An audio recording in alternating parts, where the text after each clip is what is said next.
right, welcome one and all. Welcome back to the Self-made monster movie cast. I was waiting on it. I didn't think he was gonna catch that, but he did. Welcome back to the self-made monsters movie cast. I'm already kind of gone today. I'm your host as always, Big Black Noir. This is my co-host Trey. And yeah, we're talking about the mind-bending story that is Tenet. All I have for you is a word. Tenet. It'll open the right doors, some of the wrong ones too. Now, we're going to preface this one. This is not going to be one of our regular, although when has any of our other reviews been regular per se to this point? I feel like that Star Wars review is kind of typical. I feel like that is what we've always tried to do, and then we never could do it again due to timing issues. Yeah. And someone forgot equipment today, so I'm not gonna say who, but you could have seen our beautiful faces, but you know, whatever. But we're gonna this one's gonna be different. It's gonna be a little bit more free flowing. It's gonna be a little bit more off the cuff, off the dome, off the what's another thing people go off the of? Can't think of none. I think you got them all off the cuff and off the top of the dome. Shit. All right. Off the skippily doodah. All right. No. We're mainly going to kind of do this one more free flowing because Tenet's one of those movies where it's like trying to get into the nitty gritty details of it. We kind of do it a bit of a disservice because of how complex it is. Indeed. Very much so. All right. So all right. Let's just start this out. What? No. Let's just jump into it. I thought you wanted me to stop doing that. I wanted you to stop doing it every episode and cutting 10 of him actually doing it into the video. 10 edits of him. So basically, what you're saying is you miss me doing it, and you secretly want it back. No. Let's just jump into. Well, let's just jump into it. All right. So Tenet, Christopher Nolan's 10th film. Wow. Yeah, I know, right? This is it's all one big conspiracy marketing play. Inception came out in 2010. This is his 10th film, and it comes out in 2020. Bro, it's all planned. And the movie's title is 1010 backwards. What's 1010 backwards? 20. If you double it like there's two sets of the word, 2020. Christopher Nolan knows what he's doing. Too bad it bombed at the box office, and it wasn't able to save cinema. That was a bit of a lot to put on this movie. No, it wasn't. Especially during the times we living in. Like, it did well for what's going on. Like, yeah, no, it did well overseas. It did well in China, which, ooh, boy. I don't mean to go off in a different tangent. Have you been hearing what's been going on in China? No. If I get to hear about what's going on in China in this video, it's probably going to get taken down. They're killing Uyghurs. What? Uyghurs. I'm saying that to be slightly funny, but no, it's they're a marginalized group in China. They're like Muslims, like Muslim Chinese people, and they put them in concentration camps. Oh, the Uyghurs. Yeah, I thought that's how you pronounce it. How is it actually? You know what? Maybe I just had that all. That's why I'm like, whoa. I heard Uyghurs. Whoa. Like, what are you talking about? Whoa. Well, let it be known, I'm not a smart man, but it made a lot of money in China. And then when it came over here domestically, it was just like, nobody's going to theaters anymore. What did they say? 40% of all theaters are being shut down now in America? 40%. All the Regal theaters are being shut down. Some of the AMCs are being shut down. Thank God the Music Box Theater isn't being shut down. But, you know. Yeah, it tried to save cinema. It kept being moved back. And they're being super dickish about it and not putting it on any streaming service. Like, this is ready-made to be on HBO Max, but it ain't going to happen anytime soon. That fucking sucks. So I just got HBO Max again. I feel like I can blame this movie for being the reason that they decided to push Dune back. Wait, Dune was getting a movie? Yeah, Dune's getting a movie. It's supposed to be released this December. Does it star The Rock again? No, wait. The Rock was in the Dune movie? Yeah, the first Dune movie. The Rock. Yes. The wrestler. Dwayne Johnson, presidential candidate. Yes. I recently watched that Dune movie. I didn't see The Rock in it, but man, it's been a minute. I know, God, what's the dude name? The guitarist? Slash? From what? Like what? From what band? Ooh, no idea. I just know he was a famous guitarist. He plays the villain in there, and he's terrible. All he does is stand around and sneer. But Huh. Yeah, no, Tenet. Tenet. So, Christopher Nolan's 10th film. Big, mind-boggling spectacle starring John David Washington, Robert Pattinson, everybody's favorite indie actor that they don't know that they love yet. And, oh man, I don't know what happened in this movie. I do, but I don't. Because my first time watching it, I legitimately, for the first time in years, came out of that theater and was like, oh no, what the fuck happened? Mm-hmm. I was genuinely confused. I was like, what? And then I saw it again, but I saw it high. And then I was like, I get it. I know that's the stereotypical stoner response, but I get it now. And I'm better off for it. But yeah, what'd you think of it? What'd you think of it, Trey? But yeah, Tenet, I enjoyed it actually. Like, you did kind of preface it because you said this was your second time going to see it when we went to go see it, and you said it was a bit complicated, and that you was worried I might not catch on to what I was watching it. But like throughout the movie, I was with it. The protagonist is a great character. I love the way he handled most situations. He had a bit of a sass to him. Felt very Bondish without like none of the usual caveats that come with James Bond. It kind of makes him kind of a skeezy character. A test you passed? Not everybody does. Welcome to the afterlife. To do what I do, I need some idea of the threat. Yeah. Did you ever? Fuck it. I don't care what anybody says about this. Did you ever see that interview that Sean Connery said that sometimes you just gotta hit a woman? As I remember, you said you don't do it with a clenched fist. It's better to do it with an open hand. On 60 Minutes? Yeah. No, but I can believe he said that. He's like sometimes you just have to hit a woman when she's getting out of place. And I forget. I think the woman was like, "Did you just say you have to hit a woman?" He's like, "Yes." He doubled down. He was so sincere about it. Like, But you that's just have to do it. If you're a man like Sean Connery, not condoning violence against women, but if you're fucking Sean Connery, who gonna check you? You're not about to not get work. Your voice is famous, dog. It's so good. I still watch League of Extraordinary Gentlemen because I'm like, yeah, Sean Connery's in it. It's all right. It's a good movie. But yeah, Tenet and the protagonist. Yeah, that's pretty dope. I love that his name is just the protagonist. I know, right? The whole time I was thinking like they're gonna reveal his name at the end. I bet it was gonna be like something like John. He was like, "Nah, you're both working for me. I'm the protagonist." Like, oh, y'all really going with that? Okay, Right. that's what's up. Cool. Shit, it works. Yeah, I felt like that was very sequel bait. No. You don't think so? Well, no, he doesn't do sequels, but Yeah. man, he could off of this. Oh yeah. Okay, yeah. When you put it that way, yeah, it could have been sequel bait. But knowing what we know about Nolan, it's like, nah. We wish there was a sequel. We wish this was a secret sequel to Inception, but alas, it won't ever be, and it won't. But this movie off the jump starts up like on 10, right? Like we missed the shut up. We missed the beginning of it, right? Which was your fault. We did not miss the beginning of it. We came in the middle of the introduction. I'm telling you, bro.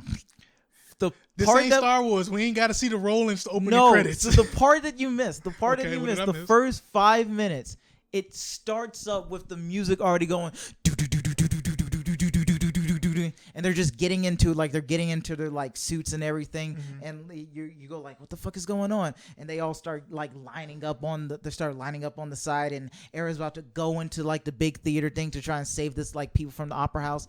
Like the movie starts you up in like, what the fuck is happening? All you see is that everybody's in these black vans. They're responding to something already that hasn't even happened yet, and then they get in there and everything's like already just like everything's already fucking hitting the wall. You see John David, you've seen the protagonist just like going out of nowhere. I'm gonna call him John. Fuck, I like the protagonist. No, the protagonist is great, and it's on point. But that's 3 syllables I don't want to say all the time.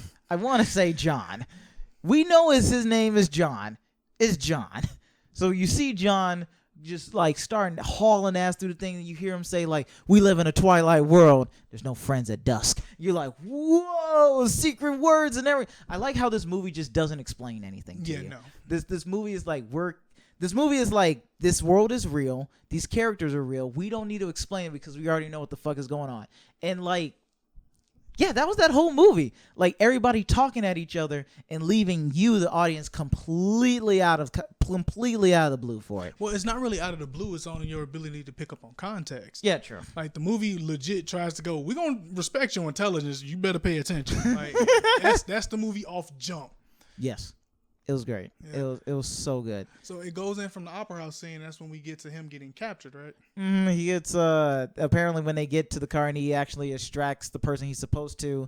There's a part in the beginning where they start to show you the time stuff because he's about to get shot by somebody, but somebody inverses a bullet past him and then like kind of walks away, and you're like, oh, Who's that guy? who's that guy? What the fuck was that? That bullet go backward? Why they my focus on the orange strap on his backpack? That's going to be important later. Ooh, there we go. All right, foreshadowing. Chekhov's gun, everybody. Film language 101. But yeah, he gets captured by some Russian guy who, for the life of me, I don't know his name, but I know I've seen him in other movies. He is definitely, oh, hey, is that guy kind of guy. I guarantee you, if we look this up on IMDb, I guarantee you, there's going to be like 40 different credits as him as like a henchman or a bad guy or something. That man has never played a hero in his life. I know it. I know this to be true. He found his type and he stuck with it. I can just bet there's one part in there where he played a father that beat his kid. He has to. Or he has one like credit of him being the hero and it bombed. Maybe. I don't know. I feel like that's even giving it too much credit. Damn. No. But yeah, he gets captured. He takes a cyanide pill like a boss, as you do. Don't fucking sell out your friends. Hashtag no snitching. Unless you're me. Snitch. I don't care. I'm not going to jail for you guys. Fuck it. 20 years. 20 years. Fuck you. But he takes a cyanide pill. That's as far as I'm going to go with that. Yeah, but, right. Good end point. Takes a cyanide pill, and I realize now that he didn't like slow down his heartbeat, whatever. They brought his ass back to life and took him out to go do his join Tenet. Yeah. That's why he's like, hey, I don't know who the fuck was the guy who woke him up. I don't either. Like, he was only in the movie for like that scene. Yeah. He was like, you're part of a special organization. What is it called? Only thing I got for you is the word and the sign, a hand signal. Gesture. Yeah, gesture. Tenet. That's it. That's all. It's going to open some of the right doors and it's going to open some of the wrong doors. And then he's gone. Maybe that's his whole role in Tenet. He finds agents and he wakes them up like, welcome back to the afterlife. I have a gesture for you. And that's it. And then he just fucks off to nowhere. Probably got a check in the mail. Don't know where it's coming from. Like, I don't know what none of this shit is. Leave me out of it. Legit, that probably does how it happened. They probably do get checks in the mail and they're just like, well, that's it. I got paid. Right. And they did explain it, like if it's in the past, there's records that they can use to find you. It ain't hard. Because we later find out that like the whole plot of the movie is based around the future sending weapons to the past and potentially leading to them attacking us out of revenge. That is fucking gnarly, man. Like people talk about Looper back in the day by Ryan Johnson and how that was like a neat little bow like wrapped up in a piece at the end of the movie for its closed loop. And Tenet is the same way. After the ending, and when you really think about it, everything wraps up pretty concretely. There's only one little like loose end, technically one loose end at all. But I feel like that's like just how you're supposed to kind of like put your own theory to it, but we'll get to that as we get to it. If it's the thing about the kid, it is definitely the thing about the kid. It is not that, but we gonna get there, but it ain't that. We're gonna get there. So he gets knocked out. He becomes part of Tenet. He does pull-ups. So John just loves doing pull-ups in this movie. He loves them. He did it when he was in a lighthouse. He did it while he was on a boat. He did it in another scene. He just loves doing pull-ups, specifically underhand pull-ups. He never does the overhand one. That's just a little thing I pointed at. I think about. I feel like you enjoyed the pull-ups. I really do enjoy the pull-ups. So then he gets his own orders to try to figure out what's going on with the whole retrograde. So they send him to meet the scientists, and that's when we get the best scene in the movie where like she sort of explains what's going on with the weaponry and bullets being they're inversed. No, what was the term that was used? They're inverted. No, inverted was used, but inverted what? Entropy. Thank you. There you go. Okay, yeah. So it explains how the items have inverted entropy. Yes. So that means they're moved backwards in time, but through our perspective, it would be forwards in the inverted area, right? Yeah, because she showed him on like this video where He she's dropped like, the bullet. yeah, but See, and this is where we get to that's where the line of the movie after she explains all this, because it's weird. Inverted entropy, quantum mechanics. Yeah, it's complicated crap. She goes, look, don't try to understand it. Things go backwards, and like just move on. It's not important. Don't try to understand it. Feel it. There you go. And it really is the perfect line.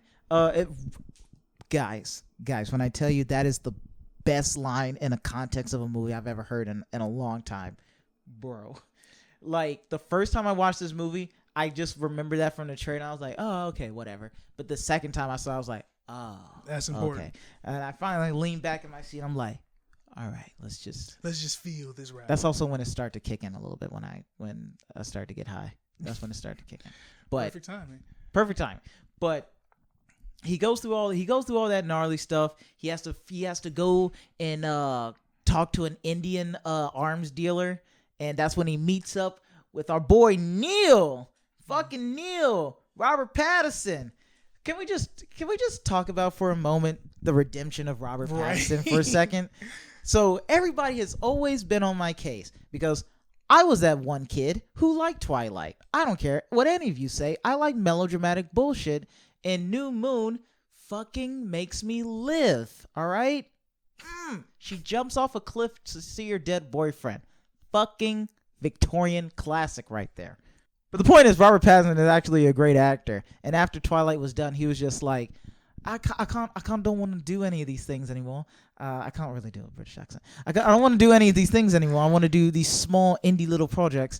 And he does. He does all these weird fucking. He does this one movie called Cosmo.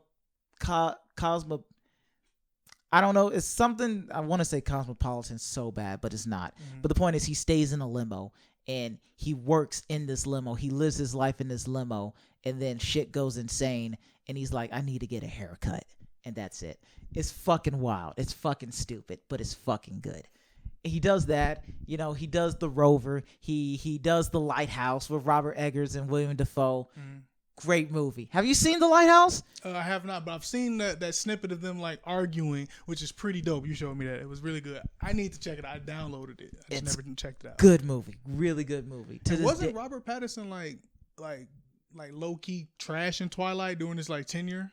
No. Wait, was he trashing Twilight like it's like the movie itself? Yeah. Yeah. Oh yeah. You can see on like the commentary. During the first movie of the commentary, he just talks about burgers. He talks about burgers for a whole hour. He doesn't talk about the movie. He's just talking about like, yeah, they gave me this really good burger on the set. And I was like, this is an amazing thing. And like, this is like the time where he's like revealing to Bella that he's a vampire and stuff. It was like, I can't believe that burger was so good, guys. It was so brilliant. And you're just like, I appreciate this guy. Because like those movies, you know what? This is gonna turn into a Twilight thing. We're talking about Tenet. So we just want to say, when you break down Tenet, there's a lot that we can talk about, but at the same time, the movie is just awesome, and it's one of the only times I can really say, honestly, just go see it. Because when you see it, you'll be like, what? And you're gonna have this as a companion piece. But the point is, so I can get done with it. Robert Pattinson, he goes from The Lighthouse. He does Good Time, really good movie by the Safdie brothers, and then he's doing the Batman. The trailer for that was fucking awesome, and you see him here in Tenet, and you're like, God damn, he's a really good actor. He's so fucking suave. He like the shit gels. He gels immediately with John. Shit works from jump. Honestly, from Tenet, I can see him as Bruce Wayne. Right, I know. This is right? what put it in my mind to go, yeah, you could pull off Bruce Wayne. He has that kind of like already kind of like devil may care kind of swagger to him already, because he's just like, oh, here you're to talk to an Indian arms deal. Like, what do you think about taking a woman for hostage? A child? Like, he's very matter of fact and like, yo, how we gonna handle this? And like, fucking, it was a master's degree in quantum physics. Yeah, he has a master's in quantum physics. It was like he pulls off quantum that just physics? everything, dude. Yeah. So he links up with Robert Pattinson's character, Neil. Neil. And that's who helps out the protagonist with his first infiltration mission, try to find out what's going on with that arms dealer because they're trying to trace where these weapons are coming from, the inverted entropy weapons. Yeah. So they track down the arms dealer to Dubai. Yeah. Dubai, India. Yeah. Yeah, gets to Dubai and they bungee jump up into a building. Fucking amazing scene. Cool scene. Get up there, take out all the guards in the mansion, grab the arms dealer and puts the gun to his head and he's like, "What did he say?" It was a one-liner. Oh, it was your arms deal. This is the easiest. This is not even the hardest trick I've ever had to pull. Oh yeah. He covered it. Yeah, he covered his face and everything because he didn't want the blood to get on him. Yeah. And then they reveal like the real arm deal was his wife all along. Haha. Hashtag girl power. And it was like a little bitty power move too because she steps up and is like, "Go make us some drink." Yeah. And the protagonist is like, okay. Okay. Cool. Hey, whatever. It works. You need a male front. All right, cool. I get it. And so oh my god! And the first time I don't know her name. I usually make a point to like try to know actor's name. I don't know what her name is. Who's the arms dealer lady. I'll just pull it up real quick. Because she plays a big part in this movie, and I didn't. Like all the big players in this movie are like 2 scenes. She has 3. She has 4. Oh, the one at the end. You're right. Mm-hmm. But most of the other major players in this movie, they're not really in it that often. Yeah. But, because like Eric Bana, not Eric Bana. That's fucking the guy from the Hulk. But all right, so it's Dimpo Kapadia. yes. Dimpo Kapadia. So he's talking to Dimpo Kapadia's character, the arms dealer, and she tells him that it's all attributed to this one guy. What's his name? The Russian. The Ukrainian. It's Kenneth Branagh. Kenneth Branagh. God, I said Eric Bana at first, but that's the guy from the But Kenneth Branagh. He was just in Murder on the Orient Express, playing that detective guy. You know, the Agatha Christie, the old Agatha Christie murder mystery novel. I'll take your word for it. I said I'll take your word for it. What, you never read an Agatha Christie novel? What are some of our other novels? This is a very wild tangent we're gonna go down, but damn, you know what? Actually, now that I think about it, the only Agatha Christie novel I read was Murder on the Orient Express. Long story short, spoiler for a fucking 75, 800, 100-year-old book. Fuck you if you don't read this. I might read it. The point is, Hero Pitero is like the greatest detective that ever lived, and he has like fucking awesome mustache, right? Kenneth Branagh plays him. The movie was like came out in like 2018 or 2017 or something like that. And the whole point is that he gets on this train. Someone is murdered on this train. You're like, who did the murder? Who did the murder? And then you come to find out at the end of the film, everybody did the murder. They were all in on it, trying to murder this one guy on the train. And you're like, whoa, what the fuck? And then you're like, and he lets them all go. He lets them all go because he was like, you guys did a good murder. All right. And then he goes on his fucking merry way. Agatha Christie, she lived a very interesting life, by the way. She faked her own murder. She faked her own death and then reappeared. We'll get into it later. Okay, it's fucking awesome. That's a conversation for later. It's fucking awesome. But it all ties back into Kenneth Branagh's character, whose name, the antagonist. Fuck it. It all ties into his character, and he's been communicating with the future, and you say this part because this is where my mind completely blanks out. Actually, which part? How he was communicating with the future. The future sent back messages to him from like a time capsule. That's how he originally got the part of the time code to start doing the retrograde stuff. I'm not sure what you mean by like. Are you talking about the machine that let him go back in time or what? No, the turnstile comes a little bit later, right? Because he tracks down Kenneth Branagh. He tracked down his wife. He tracked down his wife, and there's this subplot about Kenneth Branagh holding his wife essentially hostage because his wife understands art and sold him like a fake painting from this really famous artist, like out of like $8 million, and then he's holding. It was more than $8 million. A lot of money. It was $50 million. Oh, that's a lot. That's why she was so afraid of going to prison. That's a federal crime. That's way more money than I thought it was. But it all turns out like he's just kind of like he's just kind of a megalomaniac, and he's holding basically her hostage of like, if I can't have you, no one can have you. I'm not gonna let you have our son. All that good business. But John tracks her down and pretends to be like this billionaire and stuff like that. Oh, and he meets up with everybody's favorite Michael Caine. Yeah, Michael Caine. Michael Caine. That's the British dude who like finances him. That's the British finance. He tells him like, oh hey, you know, I know you're supposed to be like a billionaire or everything, but you can't do that with like your clothes, the clothes you have on. He's like, yeah, I thought I was on a budget. He's like, yo, you'll save the world. We'll just like, you can credit. We'll to balance us the later. books after. We'll balance the books later. Yeah. What, Which is dope. do you think there was a point to the snobbiness of like the waiter, or was it just like, because the waiter was like, sir, you can't take this home with you. Like he was like, can you box that up up for me? But he's like, Absolutely certainly not. Oh, was it certainly? But like, I feel like that was just a throw in. Okay. You know, snobby waiter, black dude trying to get a box lunch. Like, who the hell are you? Like, let's be real. Who is this nigga? Because even how he came in, because he was a little rude to him, was like, yo, I won't. He asked for a certain wine and something to eat, and he was like, all right, I'll pass it to the waiter. No, you'll pass it to the cook. Ooh, god damn, spicy shit. Right. But he tracks down the wife. The protagonist was a bit of a sassy bitch this movie. Yeah, he was. That's what I was the whole talking about too, like the matter of factness of the whole world, because he moves at such a quick pace. Like he knows it's like this may not be like, he may have not been on like truly save the world missions before, but to him, he's done this a million times before. This is normal fucking procedure. This is how you talk. This is how you walk. This is how you go through everything. One thing I love is how they would just have these conversations out in the open. And if you've ever had a wild conversation in public, you'll realize how little other people really pay attention to you. Right? Yeah. Dude, yeah, because like when they got going back a second, when they got done with the bungee jump scene and they were getting away when the cops were coming, they just kind of landed down and just started walking, and nobody was paying attention. One dude kind of turned his head like, what was that? I've got something else to do. But if you're not moving in a way that means like that draws attention to you, people will not They're just remember like, you. what the fuck do I don't care about your fucking like arm zero thing. My wife is having a child right now, and I need to learn that it's not my baby. That's what they're thinking about. Oh no, see, like you giving them too much credit. I was thinking of, oh man, somebody arguing on Facebook. Huh.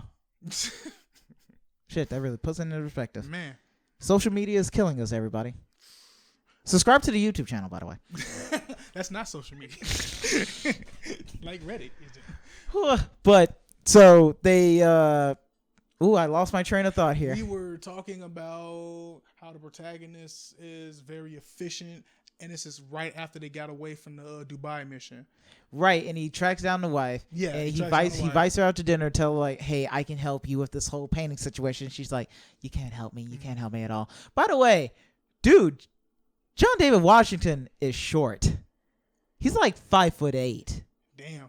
Cause like, did you not peep it? Like old girl was like way taller than him, and but she's like what 6'2", and she had on heels. Right, but like I kept thinking in my head, I'm like, bro, if this was a Tom Cruise movie, he would have never let this happen. Yeah. He would have did his fucking camera shit. He's like, I can't let you be taller most than of the me. Movie, I wasn't really aware of how short he was because they never shot him in such a way where you could tell.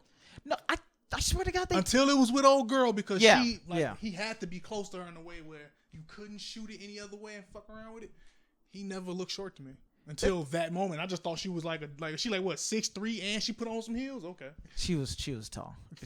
I fucking love that. Yeah, she was all legs. But that's all I can think about. I was like, there's different ways they could have shot this because he's shorter than Robert Pattinson. It was just like I was like so glad. I know this is gonna sound stupid. But as a short man myself, I was like, I'm proud they represent now here, yo. I'm like, yeah, a short man could be a fucking super agent too. Tom Cruise just doesn't speak for me, you know. All right. We out here. Keep your head up, petite king. We out here, okay? Fucking Mario Brothers up in here, bro. Fuck Luigi. Anyway. Yo, Luigi got a mansion, nigga. Fuck you.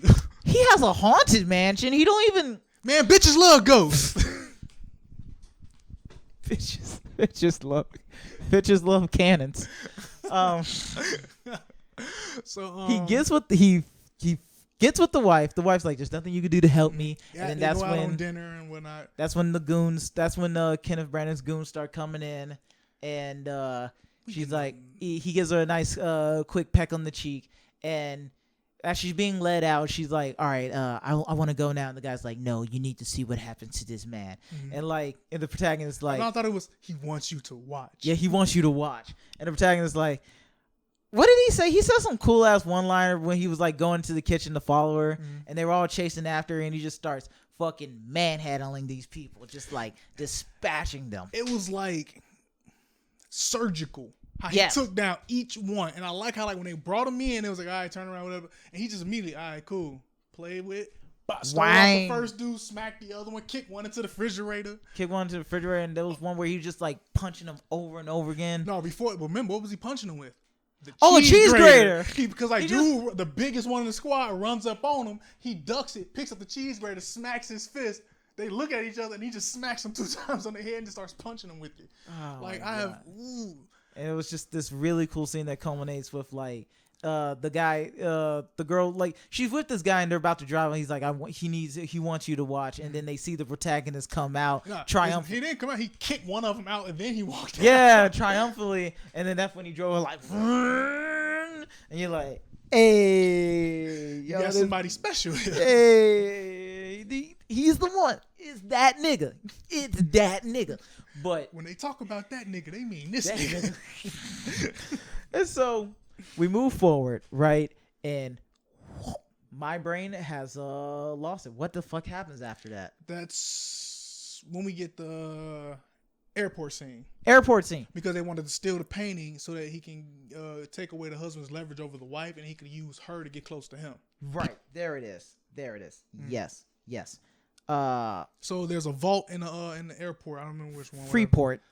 All I remember is the name Freeport, but I don't know where it's at though. Okay, it's so just Freeport. It's apparently there's an art vault in Freeport. So Neil and the protagonist come up with a plan to like infiltrate it and like steal the painting. And during the course of the mission, like they scope it out, pretend to be art buyers, like to get the lay of the place, and they gotta take down a bunch of doors that need to be picked to get in because the protagonist can't do it. And Neil's got some fast hands. They only did that because of the big.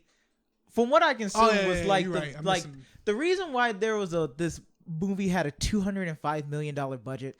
I swear to God, 75 million had to be to this one big ass spectacle where Neil's like, all right, we're gonna crash a plane through it that will allow the thing to lock down so we can be in there alone to actually pick the locks and everything. And you're like, well, that's fucking insane. That's stupid. But hey, how do you breach it? You got to breach the vault somehow and get along without but like triggering suspicion. I mean, he said himself. He's like, well, yeah, that part is a little dramatic though.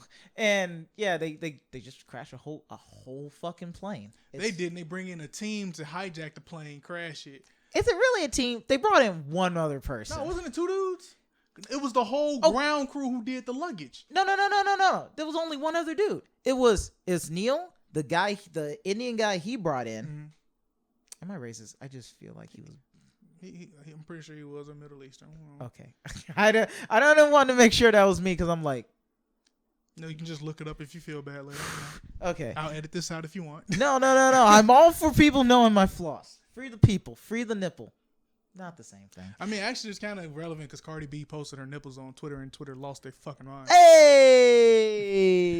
Apparently, niggas don't. Look, you about to go pull it up right now. All right, Mickey, you explain. I'm leaving this in. You explain the part with the. I'm dead serious. Explain the part that's going on with the vault real quick. So with the vault, the main thing is it has this security measure where it's going to gas the chambers. They got 10 seconds. And they got 10 seconds to hack those doors, get in, and get to where the painting is before they suffocate because the chemical drains all the air out of the room. So in the course of the heist, they scope the place, come back, and as they're like posing as art buyers on the visit. Oh my God, you weren't lying. Her titties are really here on Twitter. Yeah, and they're really nice, right? One of them somebody put it like Mike Wachowski from Monsters Inc. Oh my God, that's nice. I'm saying that started a whole debate about people being like, "Yo, what's with her areolas?" It's like, "Yo, no, she got perfect areolas. Her nipples look like they taste like Hershey Kisses." Like, the fuck is wrong with you niggas? But anyway, it's hot, guys. No, not Hershey Kisses. Go look it up. Cookie dough. It's literally right. Anyway, I want to say like pancakes. It reminds me of pancakes. I don't know. No, I meant like how they taste. They taste like cookie dough. Like the little chunk inside the ice cream. Yeah. I'm cutting that part out. But yeah. So after they trigger the plane crash from the partner, they able to get into the vault. There's like a mini moment where like the protagonist lockpick brace. Yeah, that shit was stressful. And like they almost fucking die, but Neil Patrick Harris. Wow. Robert Pattinson. Can you imagine Neil Patrick Harris in this movie just actually being Neil? Yeah. I feel like it could work, but not really. I don't know. It could work. It would work in the spoof version of this movie. Absolutely. So Robert Pattinson, he manages to hack the lock, gets him in. They manage to get the painting, get out. Oh wait, and that's when the inverted soldier comes out. Yeah, comes out of nowhere because they entered this last room with like this like mechanism. This we later learned it's called a turnstile, yeah, whatever. And like Neil's like, what the fuck happened here? If John's like, it hasn't happened yet. And so he realized this gun is on the ground shaking, and he's like, well, wait the fucking hell. You can see the smoke clearing up from the thing, and then this dude just like pops out and starts attacking him in reverse. And it is mind-boggling when you see it. Bro, will we get copyright strike if we just put that whole thing up? Yeah, because bro, that flip is like there's no. I wish we could talk more about this fight, but it's all we're just gonna be doing like it was reverse, and then he punt the punch, but he went in because he caught the. Yep. That's all that's gonna be for the next 10 minutes. It really it hammers home instinct. Yeah, because like for him, he's just like, yo, I gotta react to what's about to happen to me, but I gotta defend myself. Yo. And then when you learn later what happens, right? And you're we're gonna get to it. Yo, bro. We're gonna get to it. So, oh man, he dodging bullets. He dodging bullets. Yeah, because the dude was able to invert the gun, and he starts inverting the bullets back out. Yep. So the protagonist is like, okay, so if he's shooting this way, I have to lean into it actually to go right. Bro, Shit was good. There was one part where he throws him off, where the protagonist throws off the inverted soldier, and the inverted soldier inverts himself back towards the gun. And like when you think about the logic of inverting, is that you have to believe you have already done it to invert it in the first place. So if I throw a ball at you, the idea is that I've already thrown this ball and I have the motion in my head of throwing the ball. So when I catch it, it's like I've already thrown it. That's the idea of it, the base of it. So when you think about it like that, this fight is already on 10. And when you're high, when you look at it, it's already going in forward, but reverse at the same time. Bro, when I tell you, I lost my fucking, that's why I was moving so much in my seat. Cause losing your mind. Cause I'm just kind of like. Wait, I gotta ask you something. So since seeing this movie and being high seeing this movie, do you now understand that joke from Futurama when I was like, hey, where's the machine that affects the flow? Do you understand that game now? Oh man. So okay. We get the inverted fight scene. It's fucking great. Right. And they get out of there scot-free. Everything's on fire. The team who helped with the hijacking. But wait, because Neil fights his own guy who's going forward already. Because the protagonist, John, he's facing up with his own inverted soldier, and Neil is chasing down this guy who's already going forward in time. He rips off his mask, but he gets away. It's off screen. He gets away, and you're like, well, actually, all you see is him like he rips off the mask, step back, and then like it kind of like has this weird angle of him like it's him on the left side and like the wall on that. You see him walks towards the wall, and then it cuts to him catching up with the protagonist. Like, yo, and he's like, where's your guy? Oh, he got away.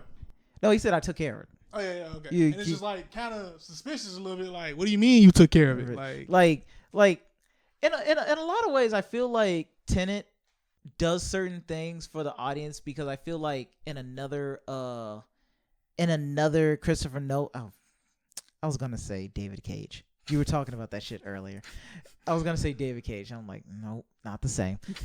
But I feel like in another Christopher Nolan movie, that shit wouldn't have happened and it wouldn't have been so apparent. But because of how the pacing of the movie already is, it kind of needs that to throw us a bone to fill in certain things. Because I swear to God, if it wasn't for that one part where he frees, there's no. I mean, there would have been a way you would have guessed it just by like instinct itself, but there's no way you would have caught up enough in time for the big like twist reveal. But to be fair, I leaned over to you immediately like, yo, is Yeah, that you one, did. like, is that one of them? Yeah, you And definitely you had called it from the jump. You was like, is it one of them? And you like, what's going on? I'm like, just wait. Just wait. Yeah, You it's did like, guess okay. though.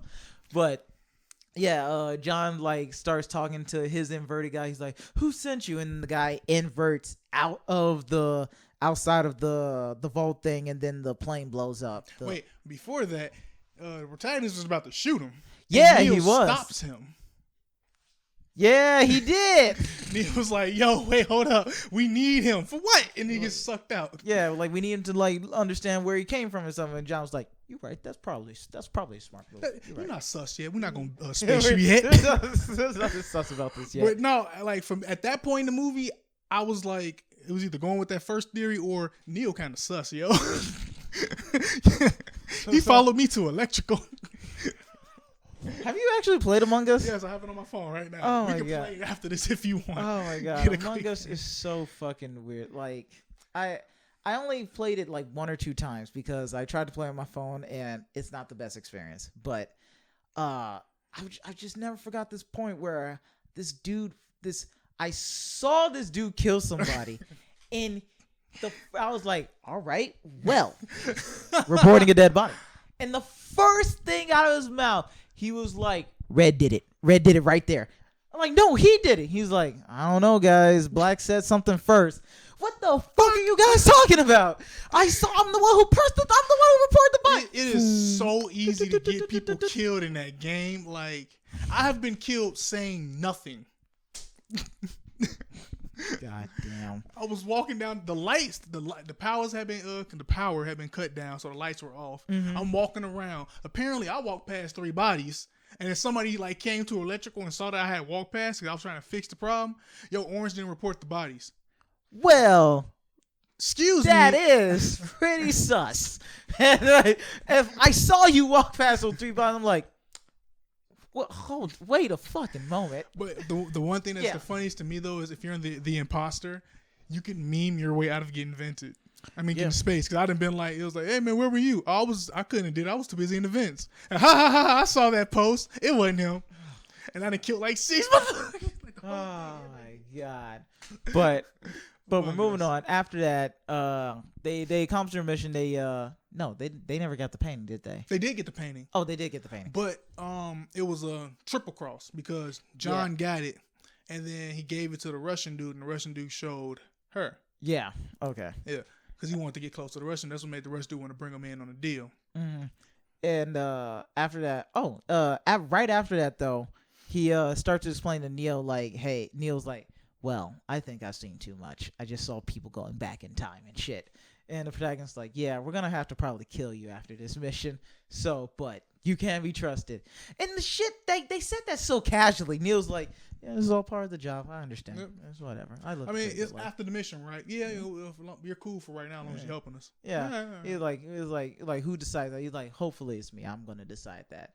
So I feel like even there, John is like really trusting Neil because I feel like the protagonist doesn't necessarily want to do that part of his job. He'll be like, look, I'm gonna give you it. I feel like John is like the kind of guy like, I'm gonna give you a chance to run. I'm always gonna keep tabs on you. As long as you don't say shit, you'll never see me again. But the moment you do, I assure you I will go and kill you. And I'm like, pretty good guy. That seems like a pretty good offer as far as I'm concerned. That's a pretty consistent offer with the way the movie goes. Posterity. But they go through that whole business. He finally meets up with Kenneth Branagh face to face for the first time. Kenneth immediately thinking, is my wife and this black billionaire fucking? Probably. I'm gonna kill him. He's like, I'm gonna kill you. I'm gonna cut out your balls. And I'm gonna cut a hole in your neck. Cut a hole in your neck, and then put your balls in your neck, and then watch you choke on it. And John's like, do you do this to like everybody? He's like, no, there's something sad about watching a man like try to like breathe through this life by like choking on his own balls. And talky talk stuff happens. They get a deal and they go Talk about talkie talks. Cause like I don't know what the fuck they said after that, but they go It was sailing. It was that he leaves. He goes and kisses his wife on the cheek. No, it was either a kiss or he patted her on the shoulder as he walked out. No, he kissed. I think it was a kiss. 'Cause that's why dude was just like, I'm gonna kill that man. Mm-hmm. And then he works out the deal later, and that's when they got on the boat. They go sailing together. Yeah, they go sailing together, and that's when I was. No, the deal came after that because the cord gets cut on this thing, and he gets knocked into the water. And the protagonist saves him. So another thing about this movie, you guys should know, the sound mixing sucks. It fucking is horrible. Okay, They want you to hear that. the music is so loud. The sound mixing on when they were doing the sailing part is so loud. I did not hear anything that they said during that part. Like during the second watch, I was able to get more information because I had watched a bunch of videos at that point, so I'm able to just put pieces together. But like, did you have that problem? Like, were you hearing things correctly? Some of the dialogue was kind of muffled because Yeah. you have just music going loud. But no, I could see some of the areas where you was a little. I could see we'd be upset about the way it was mixed. But it was fine. I don't know. I kind of looked at it as just like he wants you to feel what's going on, less so than like listening to the dialogue. You should feel it. Never thought about it like that. Huh. All right. Okay. But yeah, his wife tries to kill him, and John's like, "Well, I can't let that happen," and saves him. Kenneth Branagh's like, "Well, I owe you my life. Stay on the boat." He's about to beat up his wife. Something else happens. He gets a shipment of gold, inverted gold, and John sees this all go down. But his henchmen are there, and they fucking discover that John is a spy. And then that's when they make the deal to get more of this quote unquote plutonium later on, right? And so, damn, I'm just rushing through this now because I'm like, the movie's just rushes through it because Yeah, the you're right. plutonium deal. He sneaks down and go like listen to him talk about whatever after he did another deal. mm-hmm. Yeah, and that's when the guy starts kind of distrusting him. He's like, "Why are you here watching me? I just wanted to see what was going on." He's like, "My money is none of your business. Who are you?" And that's when he suspects him to be like somebody. Yeah. And then we get to is this what leads into the car chase? This leads into the car. I feel like we forgot another part with the arms dealer chick because he had figured out more about what exactly is going on about like what some. Fuck it. Well, I'm just gonna say this completely out of context. So you find out. I'm not gonna explain. We're getting to the ending up here because like the movie does move that fast. But you find out that the inverted things are coming from the future because there's basically a scientist who is the future version of Oppenheimer. Basically, she creates inverted entropy, and she's like, "Man, this could really fuck with the world." And the future wants to kill us because they think if they eliminate us, that will stop global warming. No, they're getting revenge for causing global warming and fucking up the future. They're living in a flooded world because of us. Okay. So he wants us to destroy ourselves by causing entropy. Then, hey, who knows? Alternate universe theory, either it'll fix us here or something will happen and it'll make something better. Okay. Because anything is better than what we have now is what they're thinking. Okay. And John basically discovers that halfway through the movie. But going on to this like big. Well, actually, no. Before that, he discovers it because the plutonium he thought he was supposed to be getting back turned out to be the part of the code because the chick who invented reverse entropy decided the best way to hide the equation that she made. She created a physical manifestation of the time equation is to hide it in the past. Yes. So the thing that's being transported, he thinks is plutonium, is actually the time code. Yes. And I say all this for context because it makes understanding the rest of this way easier for the sake of after this big car chase where basically John gives Kenneth Branagh part of the fucking code. That was the last part he needed, right?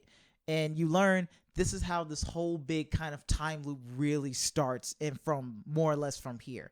Because after all of this happens, the wife, he saves the wife again from inside of one of the car, which was really fucking cool. We're skipping one big scene where like these 4 cars gang up on this one car, and there's this fucking fire truck involved, and they all just like basically like just control this one car and squish it in while they get this fun thing out. It was fucking awesome. But you realize that Kenneth Branagh's already inverted, and he's already there at the place, and he's in this thing called the turnstile. And he ends up capturing John and puts him down in one part of the turnstile. And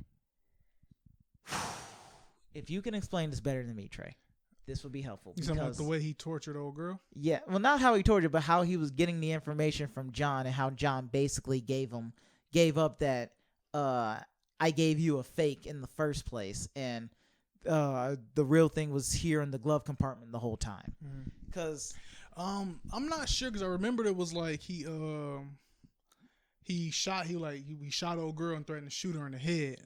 So John like gave up, like he told her like half a truth and half a lie. Yeah. And then he figured that out. Okay, cool. Reverse the time. When I asked him again, but revealing that he already knew this, and then John spilled the beans. So he's like, "Wait, how did you know that already?" Oh shit! Yeah, fuck. It was basically like it was just one of those double blind tactics you do to catch somebody in a lie. If you got half the information, you can figure out the rest of it. Oh yeah, and it's called a temporal pincer attack.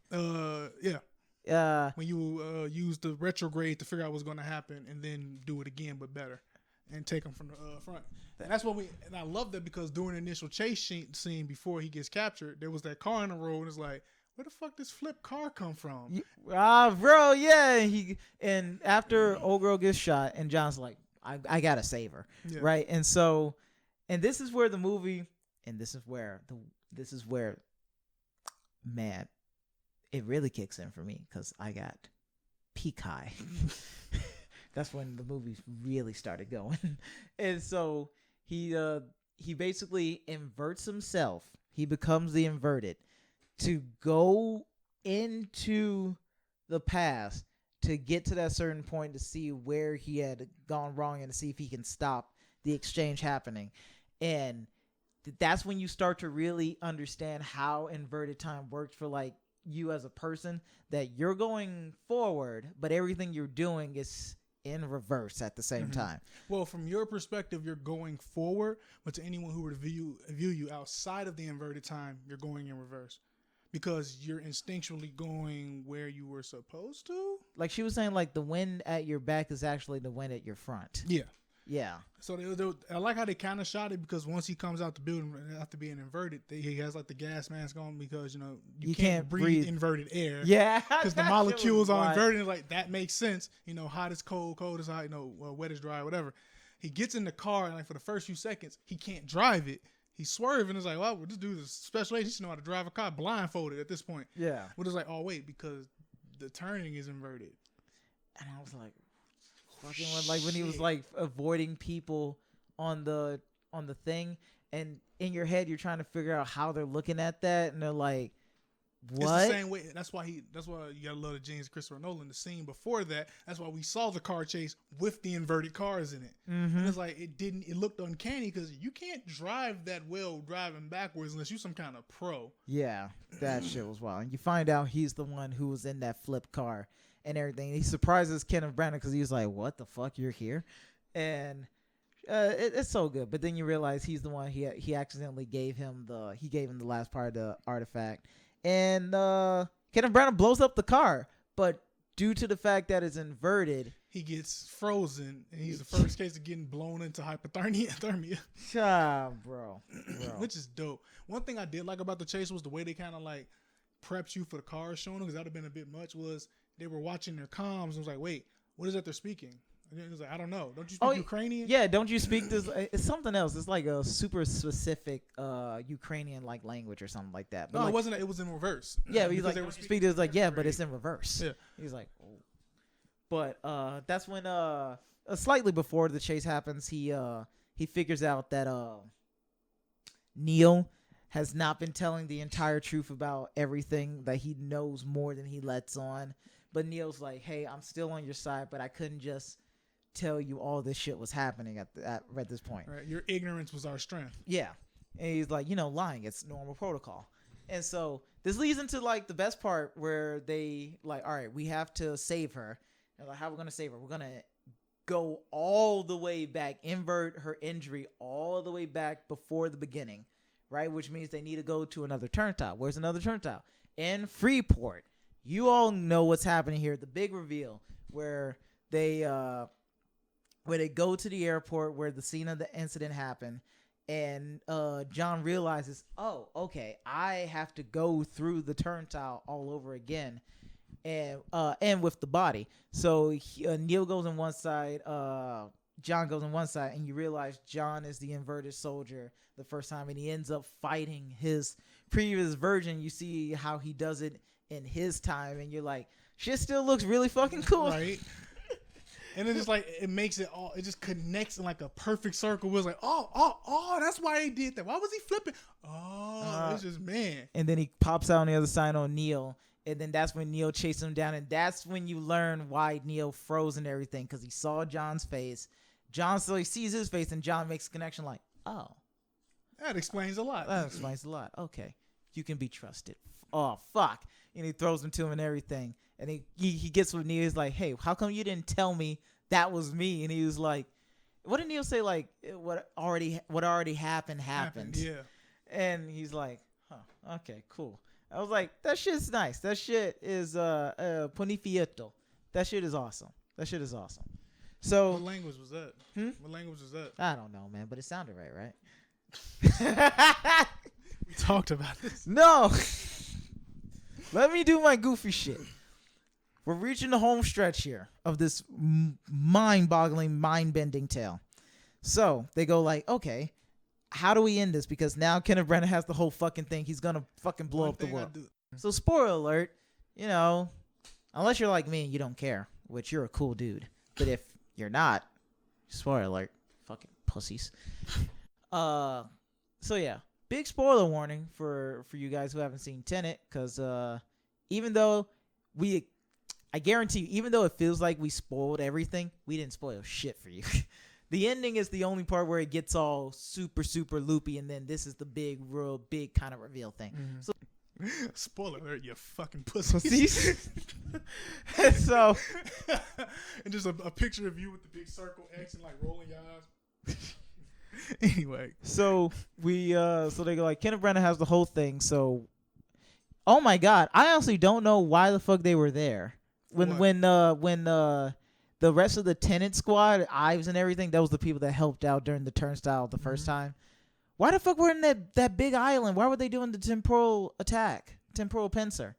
Wait, why were they there? Yeah, because they called it in when they found out where. You're talking about like the specific reason, because there was a nuke set over the vault that had the rest of the physical manifestation of the time code. So they had to get there before Kenneth died, because old girl was going to kill him. Yeah, and his heart was set to a pacemaker connected to that because he was going to blow up the world. So they had to get there, seize the time code before he could do that. Okay. Because in the timeline of the movie, that was like a week ago. Yeah, I thought it was like 14 days. Decided on the bomb blowing up. Mm-hmm. Yeah. And they was like, go back to the point where he was like the most happiest. It was like right at that point. Mm-hmm. And something the girl had mentioned like earlier in the film was like when she was like coming back to the boat, she saw another girl leaving and diving out there. And you can kind of already guess that was her. Like, I swear to God, when you see that, you're like, is that her? I feel like that's her. That's probably my first question her. was, who the fuck just dies off a boat like that and don't come back? What kind of super thought is this? This nigga got swimming delivery services of bitches. Like, secret? Yeah, that doesn't make any sense now that I thought about it. That's one of the ones where it was like, okay, this is a time. So it's like, let's just roll with this theory for a second. This is a prostitute that comes to come fuck your man, and then when she's like, I'm done with you, please go, she's like, okay, and she dives off the boat and just swims to shore. What that just puts multiple levels of saying his swimmers were swimming. If there's ever anything for you to edit that out. You're gonna edit out my constant drug references. Okay, you're the editor here. Fine, it's fine. Was that bad? Was that a sandbag? You should have just sandbagged it. That would have put the message across. Bro, and funny as shit. Tell me why I'm actually hurting, because when I dropped my microphone, I landed straight on my balls. That's what you fucking get. Yeah, you should have went for the sandbag. Oh, like, I honestly need to take a breath, but we're gonna keep moving. We're almost there. I was gonna edit it out, but since he hurt himself, I think I'm leaving it. Okay. Super thoughts. Right. So they do this big, like, multi-stage temporal attack with like this big temporal pincer maneuver. Temporal pincer maneuver with the red team and the blue team. Which is the right? coolest shit ever. And it's also, they stole it from Super Time Force. They did? Yeah. You can do a temporal pincer attack where you go back and you slow down time, do all your teammates' abilities, and it'll do it in the time that you did it. And it'll all happen at once in the timeline once you freeze time. Ooh, oh god, shit! I didn't know that, guys. Oh, Right. hot diggity damn. Okay, fuck. All right. Do you want to explain this part? Because This is the one part of the timey shit that, like, the fight scene, the invasion itself kind of threw me off. Because the only part where the timey stuff kind of fucks with me, because there's the one squad who's going forward in time. So yeah, blue squad is going backwards. Yeah, blue squad is going inverted, and red's team knows what blue squad has already done, so that's why they're going forward in time. Yeah, they have the they say they have the luxury of prescience, so like those guys' sacrifices why they know what's happening. Yeah, and then Ives, we didn't ever explain Ives. Ives is just like this captain guy. He's the time commando. He just shows He's up. the time commander. Yes, he's the time commando. He's the universal soldier. Jean-Claude Van Damme should have played him. That would have been actually pretty fucking dope. That'd be a nice throwback. He tells him, like, John, he's like, me and you are the only one who make it out, actually. Me and you are going to be the only one who, like, leaves here. And he's like, okay, fine, fuck it. And so this is your part. So they go into the invasion, and you get to watch both red team and blue team, go through with it. And this is a heavily fortified Russian town that was never on any maps that the Ukrainian dude just owned. Yeah. And he had basically an entire paramilitary force there securing it. Mm-hmm. And they go in, and you see the blue team just getting kind of wrecked. A little bit. Blue team gets squashed, and red team's moving through it, and they get taken out a couple times by things happening in retrograde. Yeah. So the blue team's dying to normal stuff, red team's dying to retrograde stuff, and it's pretty fucking cool to watch, but it's really confusing because it's like, yo, who just got taken out? Yeah, it is. As it goes on, they get closer to the objective of season time code.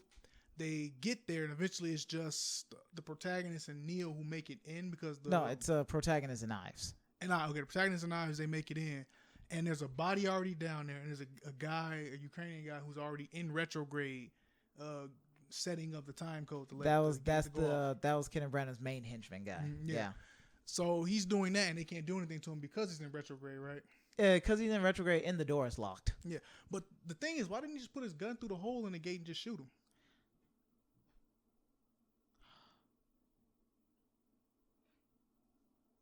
Because like the gate was big enough, he could have pulled a pistol and. Were they out of ammo? I don't know. No, it was. I was literally like, that's why I got confused. Like, what the fuck is happening here? Shoot this motherfucker. Did they have guns? They did. Are you sure? Pretty sure. Because they didn't even shoot him. And they're on a freaking invasion force. Of course they should be strapped to the 9. What the fuck? Like, that's the one part. That's why I got kind of lost until I was like, who's the body? What happened? And then you find out that it's Yeah, you find out it's Neil. It's Neil. It's Neil. Neil sees them go into. He takes himself to not be inverted, and he's going forward. And he sees that Ukrainian dude has been fucking with shit. Mm-hmm. So he's like, all right, I need to do something. So he finds his way into the turnstile. Mm-hmm. And then that's why I'm getting all confused at. But long story short. Well, no, I think I know where you're confused at. So when you see Neil, go and takes himself out of retrograde, and he figures out what's going on with the Ukrainian dude, and he starts heading that way because he see what happens. That's the Neil that gets killed. No. I'm sorry, that's the second Neil. He gets there. There's 2 Neils. I'm trying to figure out where did the Neil change happen, because you see 2 Neils running to the base. Oh, that's the Neil that makes it out alive. That's why they said there's one more go round. Okay. Wait, what? Because he tries to stop him from going in there at one point, right, with the truck, and that's the same truck that's following them when you see Ives and John go into the tunnel.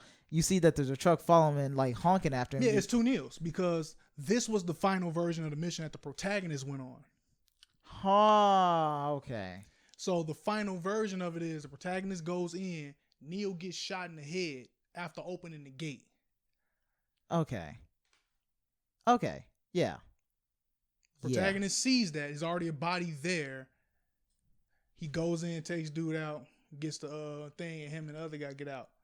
Neo from the future comes back, and that's the one you see sprinting on the side of the screen while the other Neo comes out of retrograde to go pick the lock. He still picks the lock and gets shot. Neo gets in there, and he So what happens to that Neo? Because he goes in there. I thought that's the same Neo that goes out and like he puts the thing down to like drive them up when everything's collapsing. Yeah. Okay. And that's the Neo that gets left behind.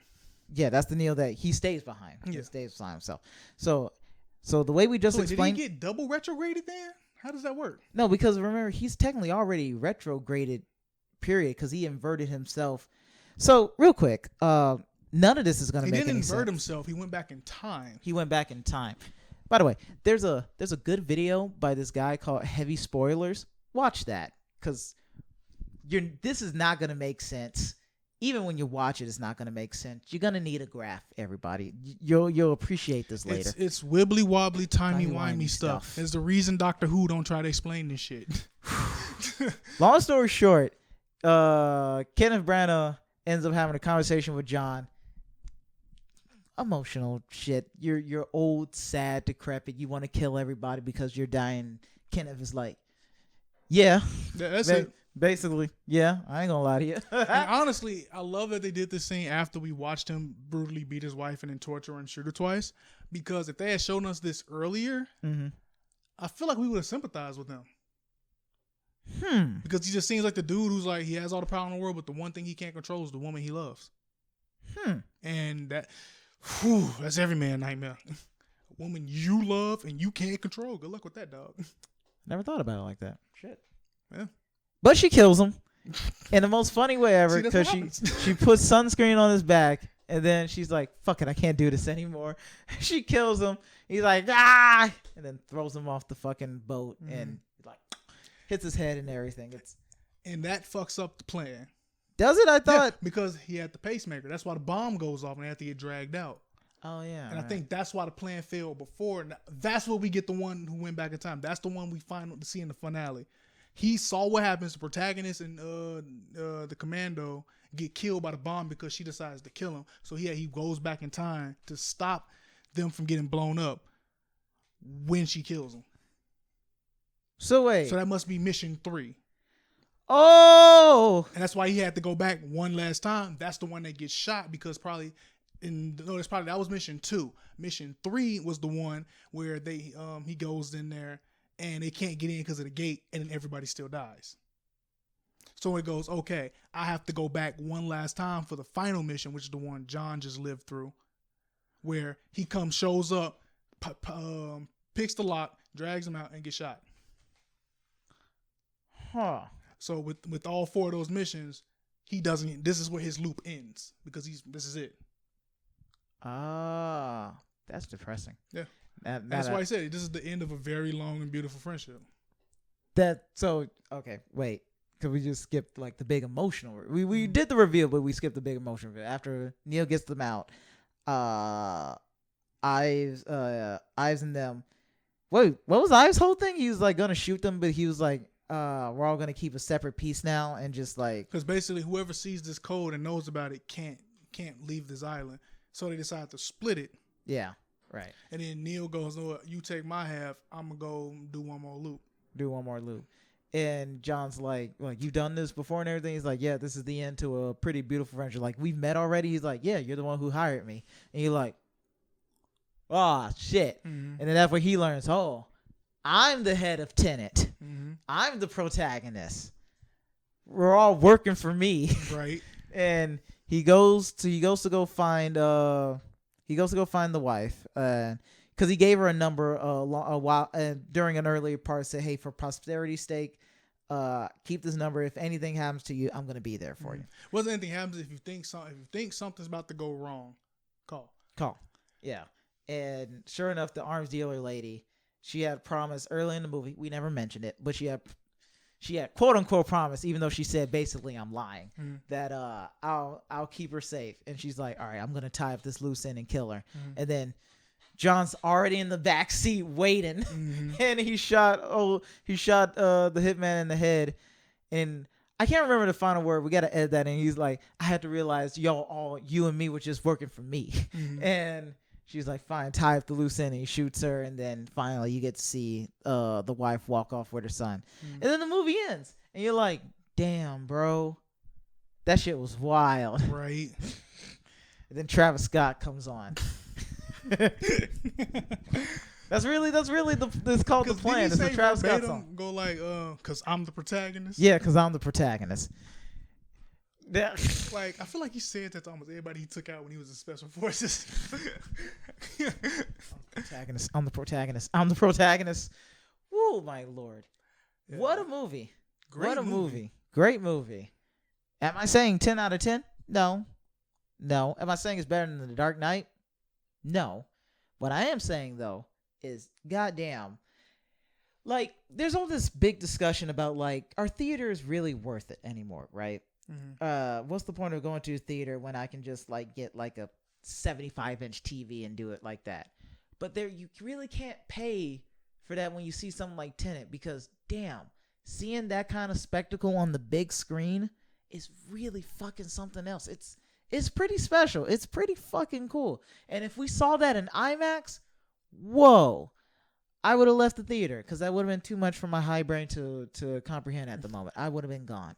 No. Yeah, some movies that you gotta experience it like that way. It's a part of the experience. It's just magical. Part of the experience. Imagine Endgame not in the theater. Yee. No. You're gonna watch it on Disney Plus at some point, but you can't buy that satisfaction when Falcon's like on your left and you see every fucking Avenger come out from the portal and you're like, yeah, and he you can't pay for that moment when Cap summoned the hammer and the whole theater goes, like, dude, that's part of the experience. That was a great moment. My whole theater was just like, yes, this is what we waited for. Yes. When he finally said, Avengers, assemble. Like, bro, I don't understand how people go like, but the Marvel Cinematic Universe isn't real cinema, bro. I don't think anyone says that except from at best butthurt DC fanboys, yeah. And that's not Marvel's fault. Yeah. That's DC's fault. Be mad at them for giving us bad movies. It's like, bro, you can't. That's a one in a lifetime experience to, like, you remember where you were, what theater you were in. What time slot you saw it in when you saw Endgame for the first time with all those other people, and everybody cheered for the first time when Cav got the hammer, when he said Avengers Assemble. Everybody cheered at all the right moments you were thinking they should cheer. They fucking cheered. It's fucking dope. And there's something about coming from a movie like Tenet. Like, it's always fun to walk out the theater, either the conversations you have or listening to other people's. Because after this movie, everybody's just like, what the fuck did we just watch? Really and it's something magical about coming out of a movie going, oh, that was great. I don't know what I just watched. What the fuck? Huh? That's how I feel about The Lighthouse. Watch The Lighthouse. Okay. It's the exact same feeling. But, yeah, man, Tenet was good. Tenet was really fucking great. Savior of cinema? I wish it was. But, unfortunately, it wasn't. Overall, do you think we should still do ratings? Is that a thing we do? I give it a strong 4. Yeah, it's 4 out of 5. Yeah, strong 4 out of 5. Teetering on 5. I don't know, man. I would honestly give it a strong 5 because that's one of the movies you can put on. And even if you don't understand what the hell's going on, you just there for the ride. And that leads to discussion afterwards. Anything that can create a discussion, I'm all for it. Agreed. But, yeah. All right. Fuck, man. That was Tenet. Good shit. Good movie. Not Christopher Nolan's best work, but goddamn it, this is a great 10th film for him to like go like, yeah, this is I does this. There's a reason why we hold Christopher Nolan as like a really, really good director. He's in the pantheon of good directors. Everybody says like, no, he's just like he's okay. He's not Tarkovsky or anything like that. I'm like, shut the fuck up. All right, he's a really fucking good director. Damn good. But yeah. And he makes damn good movies. So, yeah, you gave it a 4. Honestly, I would say 5. Like, this is just one of the movies I would watch the commentary. Yo, y'all want to watch that? Just pop it in, just for fuck's sake, to see how people react to it. I would agree. I don't know. I think I only give it a 4 out of 5 because the sound mixing shit. I personally cannot wait to get a at-home sound system, a nice home theater that I could put this on and just be like, wow, I'm immersed. Because, like, honestly, yeah, you couldn't hear what was being said sometimes. That's why you had that weird, ridiculous theory about Neo and the kid. So let's get into that. No, super because you quick. said you thought his name was Neo, and it's like, no. No, I didn't say his name was Neo. I was like, maybe his name is Maximilian, and if you turn Maximilian around, you get Neo. And then I was like, wait, that's probably not how you spell Maximilian. And it's probably just your high brain. But like, dude, everything else I said about that theory makes sense though. Not at all. Yes, it does. Like, Nope. Neo is already okay.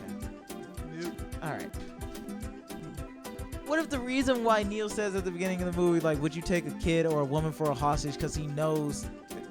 All right. No, I'm pretty sure he meant like, yo, if you take a kid or a woman, we'd be cool. Like what you want to do? Anyway, that has been Tenet. This has been us. I'm your host, Big Black Noir. It's my co-host, Trey. and we are self-made monsters. Thank you, and good night.